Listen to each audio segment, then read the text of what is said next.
Hello বন্ধুগণ, আমি সাইলাস হালদার। সবাইকে আমার ডাটা সায়েন্স বাংলা চ্যানেলে স্বাগত জানাচ্ছি। আমরা আজকে ম্যাথ ফর মেশিন লার্নিং এই প্লেলিস্টটি কন্টিনিউ করব এবং আজকে আমাদের আলোচনার বিষয়বস্তু হচ্ছে ডিটারমিনেন্ট অফ ম্যাট্রিক্স। তো ডিটারমিনেন্ট অফ ম্যাট্রিক্স আমরা এতদিন করেছি স্কেলারের সাথে ম্যাট্রিক্সের গুণন।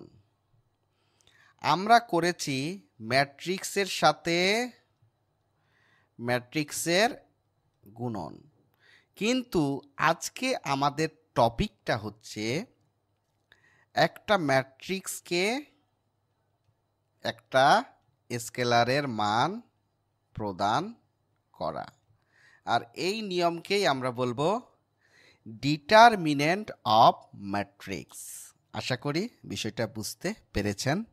বেশি কথা না বলে আমরা অঙ্ক করার চেষ্টা করি। ধরেন অর্ডার রয়েছে 2x2। এতদিনে আপনারা এই অর্ডারগুলো বুঝে ফেলেছেন, এগুলো নিয়ে আর আপনাদের মাথা ব্যথা নেই, এগুলো আপনাদের ক্লিয়ার, কারণ আপনারা আমার আগের ক্লাসগুলো দেখেছেন। আর যদি আপনারা বুঝতে বোরিং ফিল করেন, সেক্ষেত্রে রিকোয়েস্ট থাকবে আমার ম্যাট্রিক্সের অন্যান্য ক্লাসগুলো দেখে আসার জন্য, যেগুলো এই প্লে লিস্টে রয়েছে। এখন দেখেন 2x2 এরকম একটা ম্যাট্রিক্স আমার কাছে রয়েছে। সেটা কীরকম? 3 5 2 4 একটা ম্যাট্রিক্স আমি লিখে ফেললাম। এখন এই ম্যাট্রিক্সকে আমি স্কেলারের মানে রূপান্তরিত করব। সেক্ষেত্রে আমাকে কি করতে হবে? ডিটারমিনেন্টের সিম্বল এভাবে। যখন আমি ডিটারমিনেন্ট করব তখন এই ধরনের সিম্বল ইউজ করব, অর্থাৎ এই পুরো একে আমি স্কেলারের মানে রূপান্তরিত করার চেষ্টা করতেছি। তো এটার রুলস হচ্ছে আমি ক্রস গুণ করব, এটার সাথে এইটা, এটার সাথে এইটা, এভাবে গুণন হবে। তো এখন 3-এর সাথে 4 গুণন করব, ওর সাথে বিয়োগ দেব 5 গুণন 2। আশা করি বুঝেছেন। অর্থাৎ এভাবে গুণনটা হয়েছে। এখন আমার রেজাল্ট দাঁড়াবে 3 4 12 মাইনাস 5 2 10 সমান সমান 2। সুতরাং এটাই হচ্ছে ডিটারমিনেন্ট। এখন আপনি আমাকে বলতে পারেন, ভাই এতদিন ধরে তো শুধু আপনি 2x2 এরকমই পড়ান নাই, আপনি তো 3x2ও পড়িয়েছেন বা 3x3ও পড়িয়েছেন। আচ্ছা বাবা, আমরা 3x3 সিস্টেমটা একটু দেখে আসি কেমন হয়। আমি জাস্ট সিম্বলিক চিহ্ন দিয়ে করাবো, আপনারা ক্যালকুলেশন নিজেরা করবেন। কিভাবে হতে পারে জাস্ট কনসেপ্টটা দিয়ে দিব। ধরেন 3x3 যদি হয়, সেক্ষেত্রে আপনি a is equal to A B C D E F G H I, এভাবে আপনি 3x3 লিখতে পারেন। এখন আপনি আমাকে প্রশ্ন করতেছেন, ভাই আপনাকে তো 3x2ও আমি বলেছিলাম, ওইটা করতেছেন না কেন? এখানে আপনাকে মেনে চলতে হবে, এখানেও একটা রুলস আছে, সেই রুলসটা মেনে চলতে হবে। সেই মেনে চলার রুলস হচ্ছে আপনি এখানে বর্গাকার এই জিনিসটা খেয়াল রাখতে হবে। বর্গাকার ম্যাট্রিক্সকে আপনি স্কেলারে রূপান্তরিত করতে পারবেন বা স্কেলারের মানে রূপান্তরিত করতে পারবেন, আদারওয়াইজ এটা করা যাবে না। অর্থাৎ বর্গাকার ম্যাট্রিক্সকেই আপনি স্কেলার মানে নিয়ে যাচ্ছেন। আশা করি বুঝতে পেরেছেন। তো এখন আমরা এটাকে ক্যালকুলেশন করি। ক্যালকুলেশন করলে যখন আমরা ডিটারমিনেন্ট করব তখন আমরা কি পাবো? এই এ কে ধরবো। একে যখন আমরা ধরব তখন এ রোতে যেগুলো আছে এবং এর কলামে যেগুলো আছে এগুলোকে আমরা বাতিল করে দেব। বাতিল করে আমরা এ ক্রস এই ই এর সাথে আইকে গুণ করব,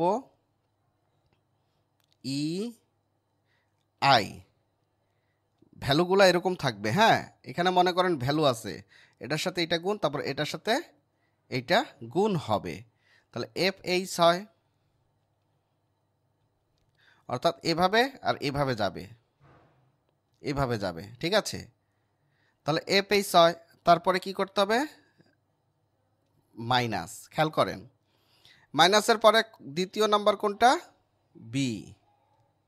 বিকে যখন ধরবো তাহলে বি এর ক্ষেত্রেও এইটা, এটা এবং এটা, এটা বাদ পড়ে যাবে, তাহলে কি থাকবে, ডি থাকবে, এফ থাকবে, আই থাকবে, জি থাকবে। কারণ আমার এই রো আর এই কলাম এবং এই রো এই দুটো কিন্তু বাদ পড়ে যাবে।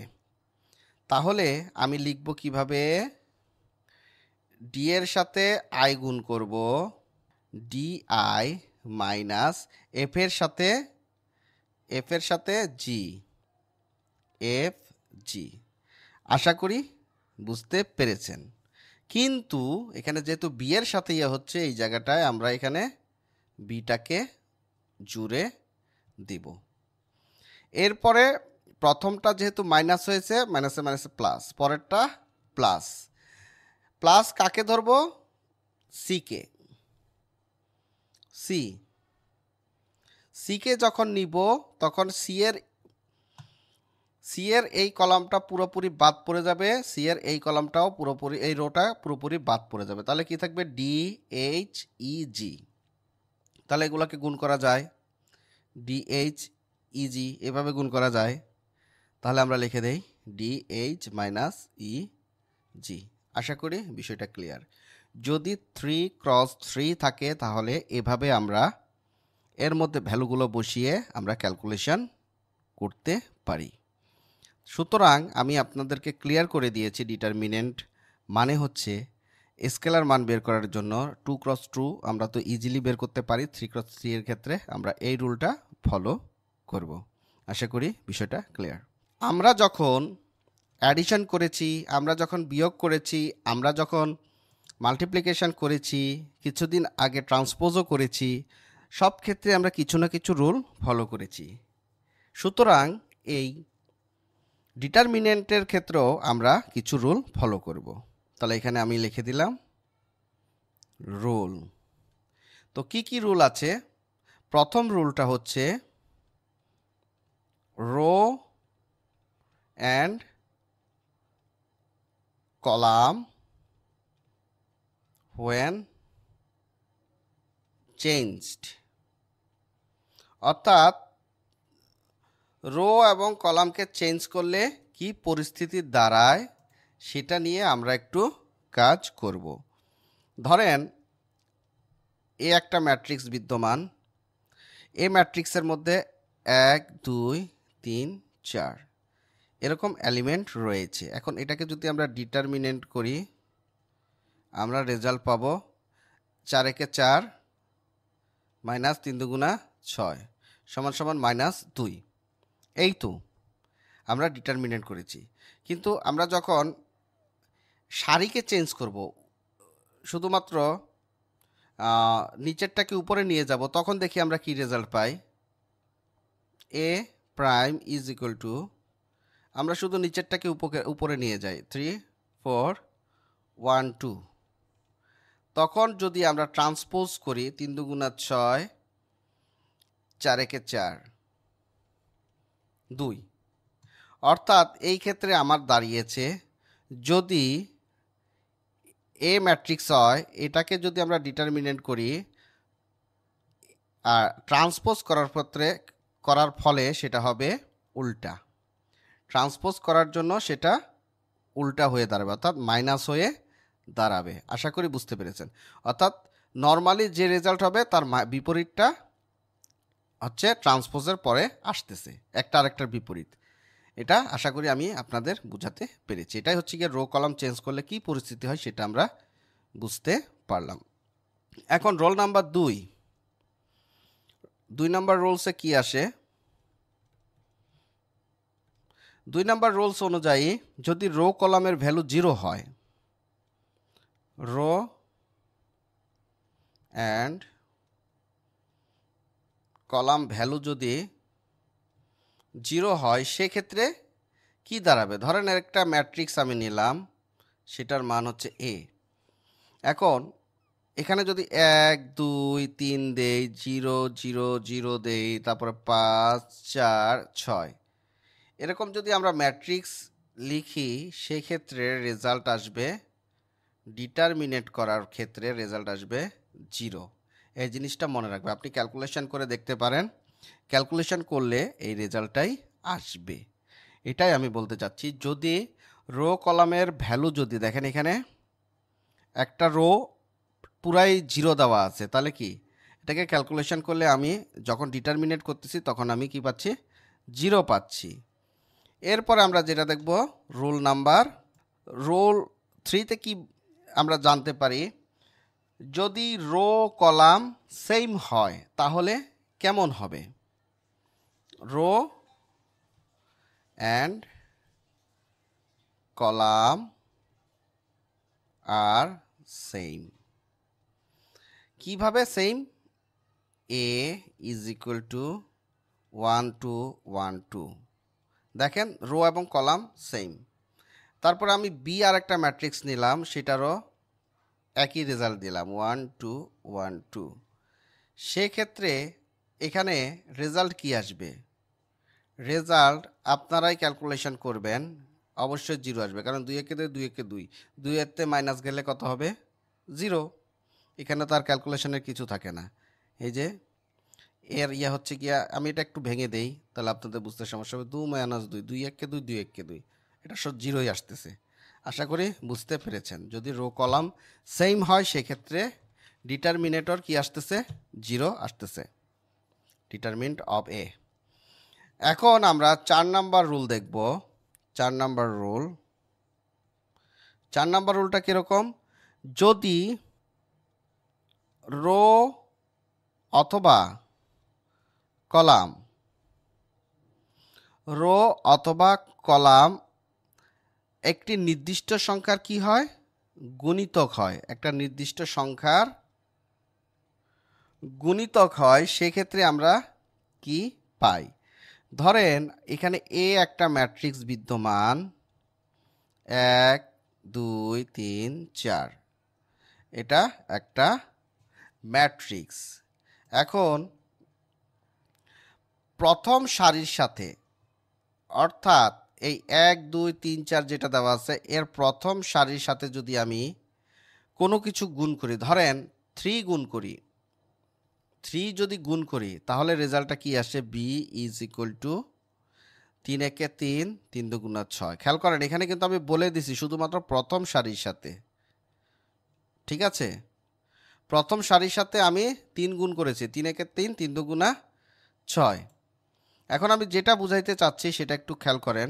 এখন এটাকে যদি আমি ডিটারমিনেটর করি, তাহলে কি পাই?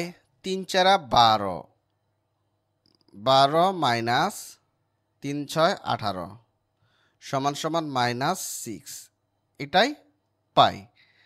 এখন এই যে দেখেন এই জায়গাটায় এ একটা ম্যাট্রিক্স নিয়েছিলাম, এই এ ম্যাট্রিক্সের এই উপরের সারির সাথে 3 গুণ করে আমি এরকম রেজাল্ট পেয়েছি, তাই না? এখন এখানে 3 গুণ করার আগে কি রেজাল্ট আসে সেটা একটু খেয়াল করি। 4 একে 4, একটু খেয়াল করেন, আমি বুঝাই বলতেছি। 3 দুগুণা 6 সমান সমান -2, এটাই তো আসতেছে। অর্থাৎ শুধু একে আমি ক্যালকুলেশন করলে -2 পেয়েছি। এখন আমি বলেছি যে গুণিতক 3 একটা ভ্যালু দিয়ে দিছি, এই 3টা বলেছি যে কোনো একটা সারি বা যে কোনো একটা সারির সাথে আমি গুণ করব। তো আমি উপরের সারিটাকে বেছে নিলাম, উপরের সারির সাথে আমি 3কে গুণ করে এই রেজাল্টটা পেয়েছি, ঠিক আছে? এখন আমি যদি একে ডিটারমাইন করি, তাহলে আমি পাই -2, একে ডিটারমাইন করে -2। এখন এই 2-এর সাথে যদি আমি -2-এর সাথে যদি আমি 3কে, এই যে গুণিতক সংখ্যা যেটা ধরছিলাম, এই 3কে গুণ করি, এই 3কে যদি আমি 2-এর সাথে গুণ করি, তাহলে কি আমি -6 রেজাল্টটা পেতাম? আমরা একটু চিন্তা করে দেখি। 3 গুণ -2 সমান সমান -6 হয়ে গেছে না? অর্থাৎ যে সংখ্যাটা আমি যে কোনো সারির সাথেই গুণ করি না কেন, ডিটারমিনেট করলে যে রেজাল্টটা পাবো মূল সংখ্যার সাথে ওই সংখ্যাটা গুণ করলে আমরা সেম রেজাল্ট পাবো। আশা করি বিষয়টা বুঝতে পেরেছেন। অর্থাৎ প্রথম সারির সাথে আমি 3 গুণ করে যে রেজাল্টটা পেয়েছি, মূল ডিটারমিনেন্টের সাথে মূল যে স্কেলার মানটা পেয়েছি তার সাথে ওই 3টা গুণ করলে এই রেজাল্টটাই আমি পাবো। এটা হচ্ছে গিয়া আমার 4 number rule. Rule number 5। Rule number 5 হচ্ছে মাল্টিপ্লিকেশন প্রপার্টি। তো মাল্টিপ্লিকেশন প্রপার্টিটা কীরকম, যদি কখনো এ ক্রস বি থাকে, এটাকে ডিটারমিন করলে ঠিক এরকম কিছু একটা সমতুল্য হিসাবে পাওয়া যাবে। অর্থাৎ এখানে যদি আমি কোনো রেজাল্ট ক্যালকুলেশন করি, এটা সমান সমান এখানের যে রেজাল্টটা পাবো তার সমান। অর্থাৎ যতই এ ক্রস বি থাকুক না কেন, এটাকে আমি এ প্লাস বি আলাদা আলাদা ডিটারমিন করে এ প্লাস বি হিসাবে আমি এটাকে লিপিবদ্ধ করতে পারবো। এরকম যদি কোনো ক্যালকুলেশন পান, অবশ্যই মনে করবেন তারা দুজনেই সমান। ক্যালকুলেশন করলে সমান রেজাল্ট পাওয়া যাবে, সেক্ষেত্রে এগুলো সমান। আশা করি বুঝতে পেরেছেন। এবার রুল নাম্বার 6 নাম্বার রুলে কি আছে, যদি ট্রায়াঙ্গেল থাকে, ট্রায়াঙ্গুলার থাকে, তাহলে কি হবে? ট্রায়াঙ্গুলার থাকলে ধরেন আমি একটি আপার ট্রায়াঙ্গুলার অঙ্কন করি। ট্রায়াঙ্গুলার নিয়ে আমি ক্লাস করেছি।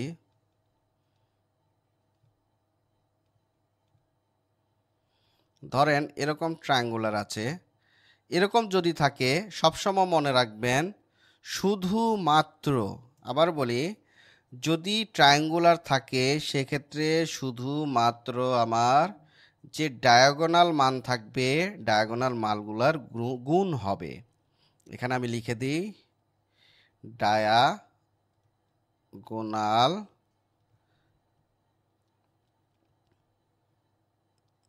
ভ্যালু গুণ বা মাল্টিপ্লিকেশান।